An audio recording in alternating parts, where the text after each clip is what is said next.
Okay. வேறு யாரெல்லாம் நமக்கு ஆவாது? இருக்கவே இருக்கான் மீனராசி. நமக்கு செட்டே ஆவாது. ஏன் அப்டின்னா, நம்ம ஒண்ணு சொல்லிட்டு இருந்தா, அதுக்கு அப்படியே ஆப்போசிட்டா ஒண்ணு சொல்லுவாங்க பாருங்க.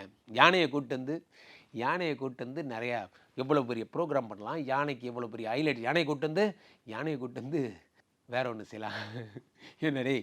யானைக்கு எவ்வளோ ஹைலைட்ஸ் இருக்கு. இப்படி போய் திங்க் பண்றியாடா? அது அந்த மாரி தான். அப்போ சிம்ம ராசிக்காரர்களுக்கு என்டையரா டிஃபரெண்ட்டா திங்க் பண்றவங்க மீனராசிக்காரர்கள். அது அவங்களுக்கு செட் ஆகாது. சிம்ம ராசிக்காரர்களோட பலவீனம்.